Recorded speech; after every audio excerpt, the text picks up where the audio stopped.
So for the people who don't know, yesterday was Pride. So Pride is like the Pride parade, and I went yesterday Woo! with some people, and we walked around, we saw parts of the parade. I'm not a big parade person, so I'm never like, oh, I want to like stand here and watch the parade. But Pride is fun because it's like there's other stuff going on. It's like a big street party basically. Um, and so we ended up going into Washington Square Park, which is one of the places where Pride, like is it one of the parks where Pride, when Pride happens, like lots of people hang out there. Um, so we were in the park, and it was really hot, and there was a lot of Mm, people, but it was mm. peaceful. It was like everyone was just having fun. It wasn't It's gay really pride parade, man. anything. It's like it's just Yeah. what's happening. Yeah. So we were there for a while. We were there for hours, and then we decided we got ice cream, Right. and well, I didn't get ice cream, but those people I was with got ice cream, and then we left. And as we were leaving, we looked and we saw my friend actually seen it. Um, like hundreds of cops in riot gear going to the Okay. park. And we were like, what is going on? We were literally just in there. No, there was no problems. There was nothing happening that warranted any police presence at all. Right. It was not a fight. There was not anything dangerous. It was just people were just like having So, fun. what was the pretext? So that's what I don't understand. I don't know. So They haven't they, given one yet. not that I've seen.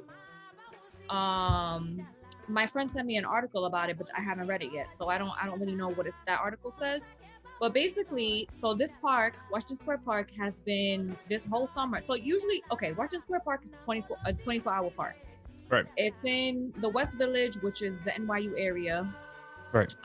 And that park is always popping. I used to go to school around there, and I used to be in that park every day, and it's always packed with people.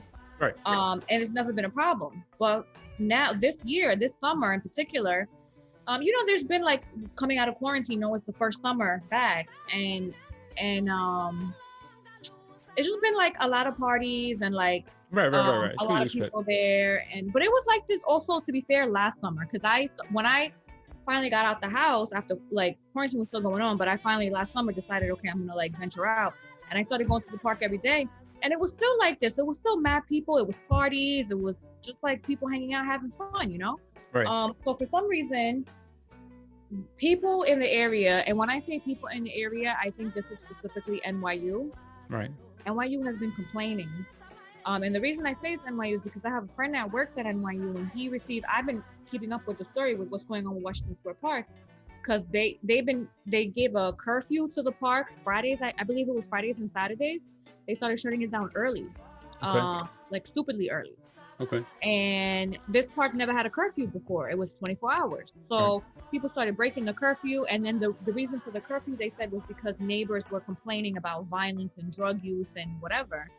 And then a friend of mine who works at NYU received an email from, I guess, like the president or whatever of NYU, being like, oh, we're working with the NYPD to handle the concerns around safety, blah, blah, blah. So we know now it's coming from, a lot of that, the complaining is coming from NYU, right? So basically the problem is really that there's a lot of Black and brown people in the park, and I think the people around there don't like it. I mean, it's been a year and a little bit of not having people in the park. And if you're rich enough, but it hasn't though. That park never died. This is what I'm. No, but I assume the traffic would have slowed down going in and out of the park, and the number of people in there would have reduced a little bit. Like it wouldn't have been the same kind of numbers. And if you're rich enough to be living around the park, and then suddenly people come back en masse. Yeah, I could see you now taking the opportunity to use that as an excuse to be like, yo, call the police. Right. So, and I can see the police taking that as an opportunity to be like, ooh, let's beat up on some Black and brown people. You know that they want to crack down anyway. Yeah, and if they gave Black and brown people, right, yeah, win. So anyway, and the thing is, like last summer when I was going to the park, I met a lot of kids in the park who had been a part of the riots that were happening last summer, and a lot of those kids were homeless and they were living in that park. Criminals. Vagabonds. But anyway, so people have been complaining. NYU is complaining to the police. And so now the cops went in yesterday. It was early. It was We left. When we left, it was like 7, a little after 7. So it's still light out. There was no problems in the park when we were there. And that's when the police went in and they kicked everybody out and they started arresting people. And they had pepper spray. They started pepper spraying everyone for no reason whatsoever. So now apparently they've implemented a 12 p.m. curfew. So they had implemented a curfew earlier, like I think earlier this month, I believe. And then people broke the curfew when there was all these clashes with cops. And so then the city lifted the curfew, but now they've reinstated a curfew for midnight. I mean, it's ridiculous. Just let people relax. Let people chill. We've been locked up for a year. No, of course. Listen, I know what the benefit is of doing, but yeah, you could see the opportunism on their point, from their point. Yeah, like, yeah, I totally get why they're doing what they're doing. Yeah. I mean, they would do this, but 100. It's just like, I am interested to see what happens as a result of this, and like, are people gonna clash with the cops more when they try to enforce that? And I hope. Yeah, let me ask you a question. Are the cops? Do the cops make distinctions? And I mean in terms of like practice. Do they make distinctions in terms of arresting males or females? Like, is that a thing? Like, you know what I'm saying? If I'm arresting a female, then use a female cop to do it, or any shit like that? I don't think so. I've been arrested by male cops. Do they do the whole, like, all right, so when you get to the cell or whatever else, and they do the whole, I don't know, pat down or whatever, or they ask you questions, or they? I never got patted down. I did get patted down, and it was a female cop that patted me down. That's what I'm saying. Do they do that on purpose? Is that a thing? I don't know. I mean, anytime I've been patted down has been, I believe, by a female cop. So here's what I ask, right? And this is a little bit of a devilish question, but it segues us into the topic today, right? So here's what I ask, right? Because like, I'm just wondering what the cops do with respect to a transgender person. Whatever their gender identity is who. No, but do you trust the cops? No, but you trust the cops to take. No, of course That's not. what I'm saying. The NYPD throws trans women into men's That's prison. what I'm saying. That's like what I'm saying. Of Rikers. No, like. That's my point. I don't. Because like, I would assume, I don't know, because I don't live in New York, but I would assume that they would make these distinctions with respect to like policies in terms of patting people down or what have you, with males and females. But when it gets to transgender people, yes, you could just go by their. Respect the rights of transgender people. That's what I'm saying to you. You could just go by their gender identity. That's what you're supposed to be doing. But are they going to be doing that? I can't see the cops doing it. They don't. That's what I would have guessed. They don't.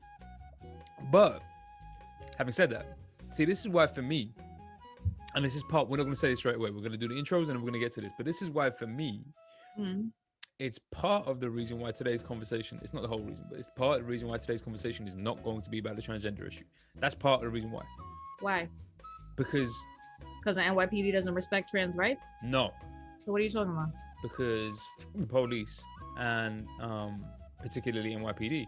No, because I feel like throughout the history of, and I'm not an expert in the area, that's the other reason why I don't want to talk about this, because I'm not an expert in the area, but throughout the history of transgender issues, they've always been in a really, really, really uncomfortable position. They've always found themselves in a really uncomfortable position whereby the large majority of those people, not even the large majority, but a large number, let's just say, a large number of those people that traditionally and politically would be on their side have some kind of personal misgivings about transgenders or whatever else. Community, even the LGBT, even inside the gay community, right? Even in the feminist community, even in the gay community, even in the black community, the brown community, the white community, wherever community is, you're going to find a number of those people, and I would assume a large number of those people who are going to have an issue with a transgender problem, one way or the other.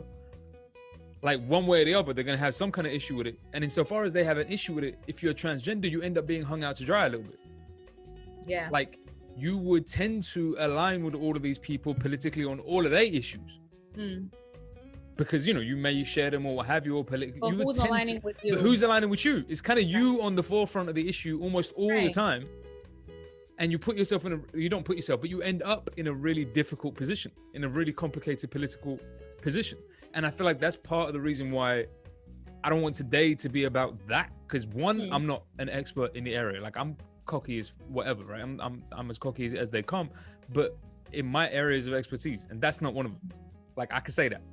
I've got no shame in that. Like, that's not area of expertise I have. So I'm not gonna be here preaching about transgender should do this or transgender shouldn't do that or whatever else. I don't know. I go with whatever they say.